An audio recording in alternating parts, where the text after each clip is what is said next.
Galera, vamos falar agora sobre gravitação, tá? Essa gravitação baseia-se nas leis de Kepler, que nós vamos ver.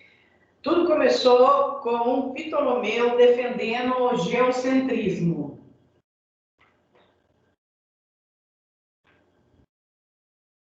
E ficou assim por muitos anos, que era também o que a Igreja Católica defendia. Até que veio Copérnico e apresentou a lei do heliocentrismo, ou a teoria do heliocentrismo. O que é geocentrismo? Era a Terra e o Sol girando em torno da Terra, né? E os planetas também. E o heliocentrismo é o contrário, é a Terra girando em torno do Sol. Embora o Copérnico tenha apresentado, ele não discutiu, porque a pressão era muito grande, né? E tinha a Inquisição. Foi Galileu Galilei que apresentou, que tem aquela frase dele, no entanto a Terra gira. Ele apresentou a teoria do heliocentrismo e a Igreja Católica deu duas opções a ele. Ou ele negava tudo que ele tinha afirmado, que era a Terra que girava em torno do Sol, e não o Sol que girava em torno da Terra, ou ele negava o que ele afirmou, ou ele era queimado vivo. Então, ele negou, e aí no leito dele de morte, ele deu a frase famosa, no entanto, a Terra gira em torno do Sol, né? E no entanto, a Terra gira. E só que é com Kepler mesmo que conseguiu se provar, inclusive, a órbita elíptica, né, em torno do Sol. O Sol, ele ocupa um dos focos dessa elipse, que vocês vão estudar no terceiro ano, essa equação da elipse. Ela tem dois focos, o Sol fica num dos focos e os planetas giram numa órbita elíptica em torno do Sol, não é? Inclusive, quando ele está mais perto, a velocidade aumenta do planeta, e quando ele está mais longe, a velocidade diminui, porque a força se altera por causa da gravidade. Quem ajudou muito nessa história foi Newton também, aquela história da maçã cair na cabeça, por que ela cai, e aí que se provou a gravidade, né? 9,8 metros por segundo ao quadrado, que a gente arredonda para 10.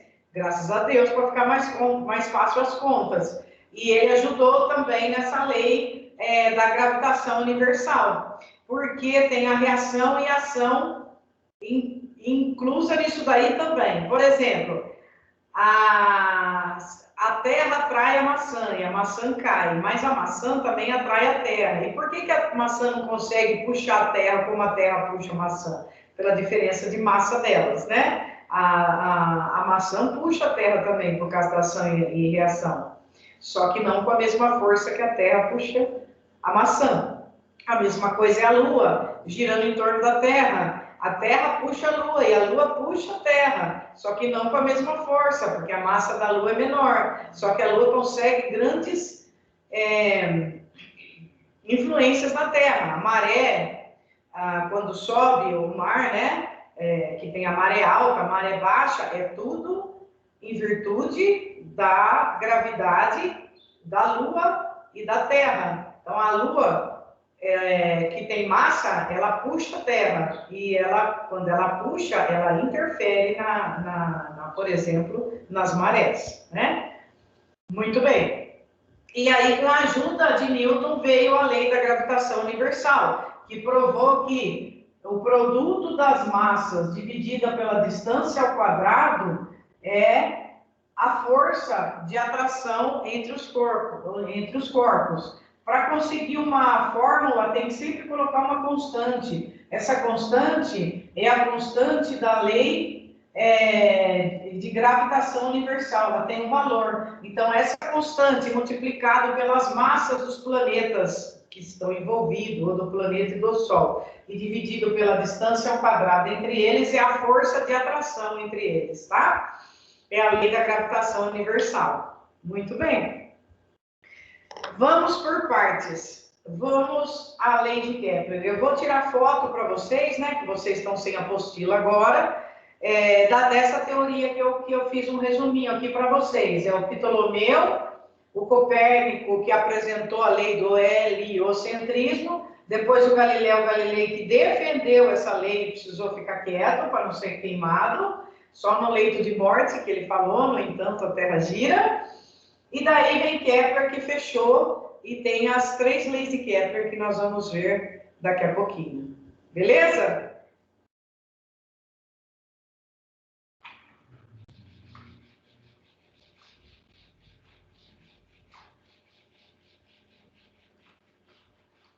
Quais são essas leis de Kepler? A primeira lei de Kepler é por causa da forma elíptica com a qual os planetas circundam o Sol, orbitam o Sol, né? A primeira lei dele fala que a distância dessas áreas aqui, ó, elas varrem áreas iguais em tempos iguais. Então, se eu tiver aqui uma área 1 e aqui uma área 2, se eu dividir o tempo que o planeta leva para vir daqui até aqui, se eu dividir a área pelo tempo que ele leva, vai dar a mesma coisa que a área desse aqui pelo tempo que ele vai levar para percorrer essa trajetória. Essa é a primeira lei de Kepler.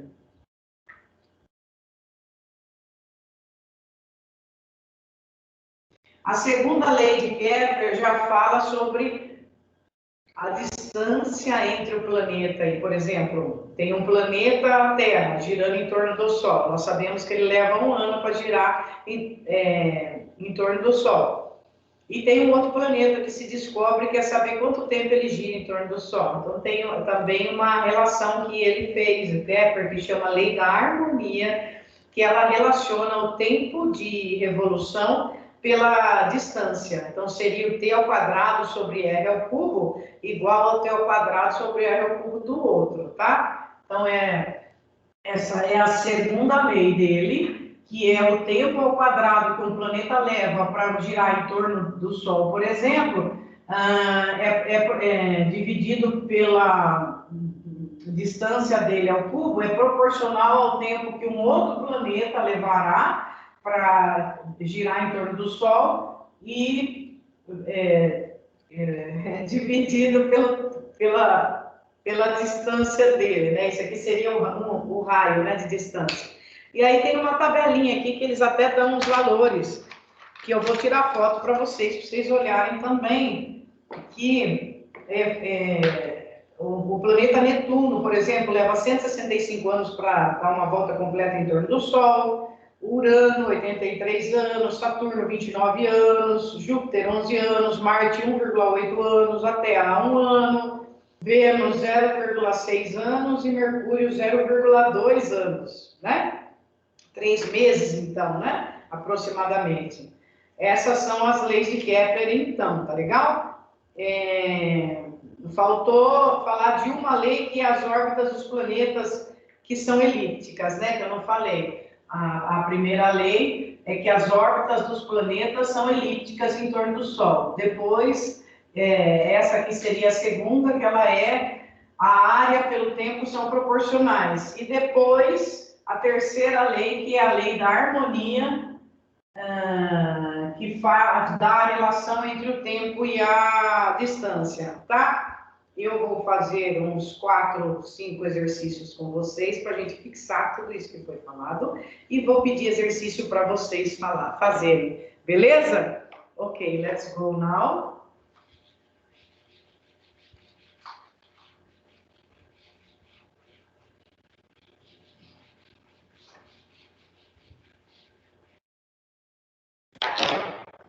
O primeiro exercício tem aqui uma órbita elíptica em torno do Sol. Vamos fazer o Sol quentinho.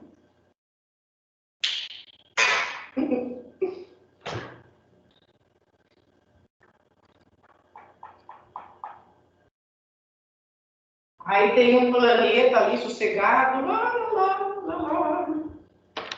assim, orbitando em torno desse Sol, e ele varre uma área assim. Isso aqui é a área que ele está fazendo, que eles chamaram de M, P e N, né? Ele sai daqui e vem até aqui. Muito bem.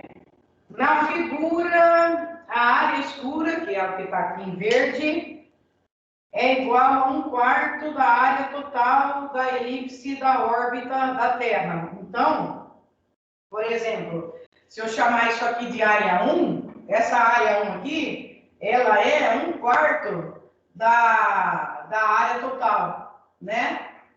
Vamos chamar de... deixa assim. Vamos chamar de AX. AX é igual a 1/4 de A1. Pronto. Só. Aí ele quer saber qual o tempo que a Terra gasta para percorrer esse trajeto. MTN, né? Qual o tempo que leva para percorrer isso daí. Então, para responder isso, a gente vai fazer o seguinte. A gente viu que a área dividido pelo tempo que se leva é proporcional a outra área dividido pelo tempo que se leva, né? Esse aqui é desse planeta X e esse aqui é da Terra. O planeta X, a área dele é 1/4, ele varre 1/4 da área total. Então, ele varre 1/4 de A1, né? Se eu chamar tudo isso de A1, esse pedacinho aqui é 1/4 de A1, é isso que ele está falando, tá? A área total é A1, aqui, e ele faz 1/4, então ele faz 1/4 de A1. Ele quer saber quanto tempo ele leva para varrer isso aqui, sabendo que o tempo que ela leva para fazer o ciclo inteiro em torno do Sol é 1 ano, né? Só isso, certo? Aqui a área, vamos chamar de área total, vamos chamar de 1 aqui, tá? Aí o que eu faço? Aí eu vou fazer assim, eu vou multiplicar em cruz, e o tempo vai ficar igual a 1/4, né? Da área 1. Então vamos chamar aqui de área 1, para ficar fácil para a gente cortar. Se aqui for área 1, o meu T vai ser igual a 1/4 de ano, né? Que aqui é em anos terrestres, ela leva 1 ano, né? 1 ano. E o que é 1/4 de ano? É 0,25 anos. 0,25 anos equivale a 3 meses. Então, resposta. O tempo que a Terra leva para viajar numa área que é 1/4 da área total é igual a 3 meses. Fazendo essa relação aqui de a área total dividido pelo tempo total é igual a 1/4 da área dividido pelo tempo, certo? A área total seria 1 e aqui eu tenho 1/4 da área total. Aí, quanto tempo ela leva, sabendo que para fazer a área total ela leva 1 ano. Aí, cortou e achou 3 meses. Tranquilo? Mais um.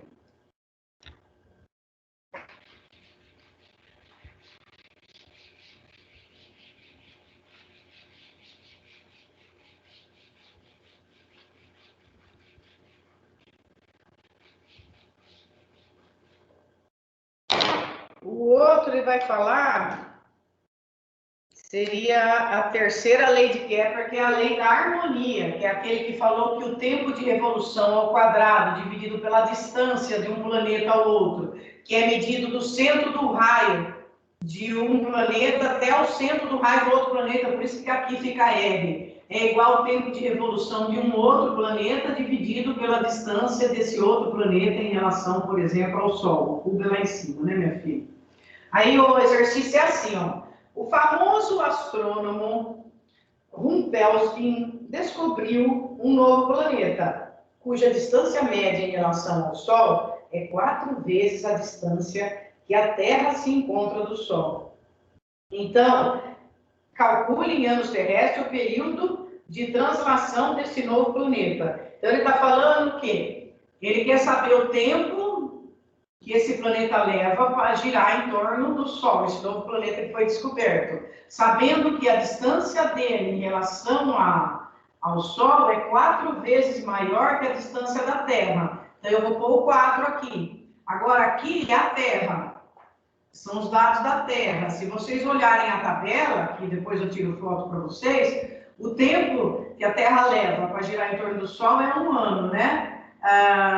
E esse raio aqui, ele também colocou, né, a relação entre o tempo e o raio vai dar 1. Isso aqui é 1 para a Terra. Aí, o tempo ao quadrado de 1 dividido por 64, que é o 4 ao cubo, vai ser igual a 1. Então, o t ao quadrado vai ser igual a 64, o t vai ser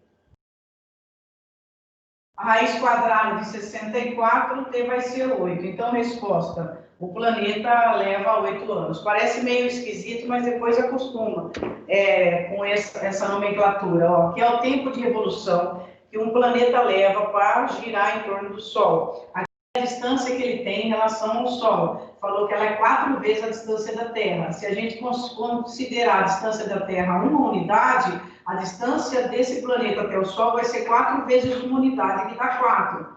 E aqui é 1. Por que é 1? Porque na tabelinha, que eu vou tirar foto para vocês, quando eles mostram a Terra, ela leva 1 ano e ele fala que o raio da unidade de área é 1 também. Então, quando eu faço t ao quadrado dividido por r ao cubo, vai dar 1, tá bom? Pronto. Essa é a parte de fazer conta. Agora tem a parte teórica aqui, alguns para comentar com vocês, para guardar. Por exemplo, o sistema heliocêntrico que a gente conversou foi apresentado por quem? Por Copérnico, né? O Copérnico apresentou, Galilei defendeu, né? Só que depois negou. E só o Kepler que desenvolveu mesmo isso daí. Ficou parado uns 1.500 anos essa teoria, né? Até conseguir defendê-la. O ponto mais próximo de um planeta e sua órbita em relação ao Sol denomina-se periélio. É que tem o nome periélio e afélio. O que é periélio? A órbita lá que nós falamos, ela não é elíptica dos planetas em torno do Sol, né? O Sol fica em um dos focos dessa elipse, né? O planeta, ele gira em torno do Sol. Quando ele está mais perto, o nome que recebe é periélio.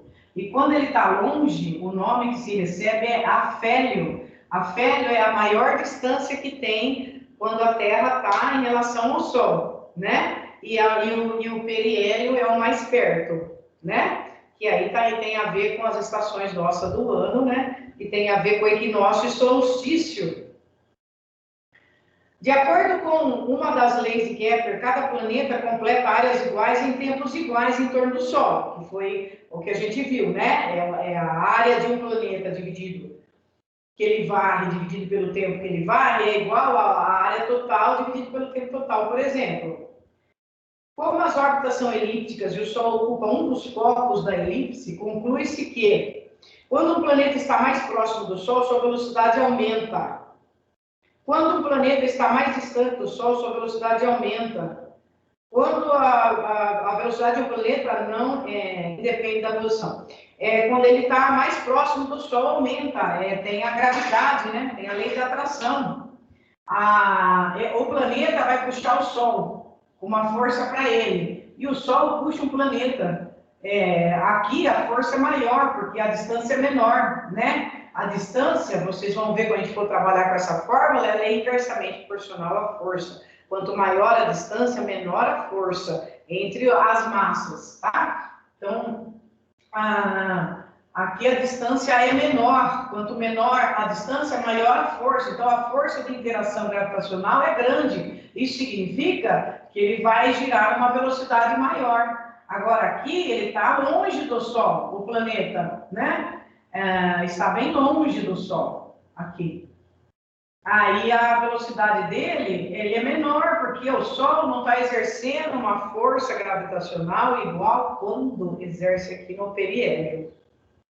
Então, ficou só quando o planeta está mais próximo do Sol, a sua velocidade aumenta. A lei e as proporções a seguir. As leis das órbitas de Kepler diz que cada planeta descreve uma órbita circular em torno do Sol. Ele falou que é elíptica, né? Então é errado. Segundo, as leis da área de Kepler diz que as linhas imaginárias que o Sol e os planetas descrevem áreas iguais, intervalos de tempos iguais. Sim. As leis, terceira frase, as leis dos períodos de Kepler é dada pela seguinte relação. T ao cubo sobre R ao quadrado é igual a uma constante, certinho. Falso, desculpa. A formulinha é T ao quadrado sobre R ao cubo, né? Então, ficou verdadeira só essa, ó, que ela varre áreas iguais em tempos iguais, tá? A formulinha é T ao quadrado sobre R ao cubo. Analise as proposições verdadeiras sobre gravitação universal. Os planetas descrevem suas órbitas elípticas e realizam um movimento uniforme. Não, não é uniforme, porque a gente viu que varia a velocidade, tá? Então, os planetas não têm movimento uniforme. A força de atração que a Terra exerce sobre a Lua é igual em módulo à força de atração que a Lua exerce sobre a Terra. Sim, a lei de ação e reação. A massa de um determinado objeto na Terra é maior que a massa de um determinado objeto na Lua. Nós já conversamos sobre isso. A formulinha é peso igual a massa vezes a gravidade. Quem muda é o peso por causa da gravidade. Quanto maior a gravidade, maior o peso. Aqui na Terra, uma pessoa que tem 60 quilos vai ter 600 newton. Lá na Lua, uma pessoa que tem 60 quilos vai continuar tendo 60 quilos, só que o peso vai ser 6 vezes menor, né? Vai ser uns 60 newtons. Quase 10 vezes menor, né? No sistema solar, os planetas descrevem órbitas elípticas em torno do Sol, que ocupam um dos focos, certo?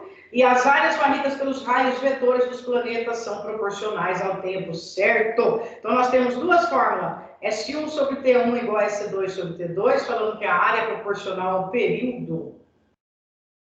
E nós temos a outra fórmula do tempo de revolução e do raio, que fala que o T ao quadrado é dividido pelo R ao cubo, é constante. Beleza? Prontinho. Aí o resto eu vou tirar foto e pedir para vocês fazerem, tá? E vocês, gente, podem procurar material sobre a lei da gravitação, ou ficar com o que eu vou tirar foto, tá bom? Que é suficiente. E vocês vão treinar, né? Nos exercícios é suficiente.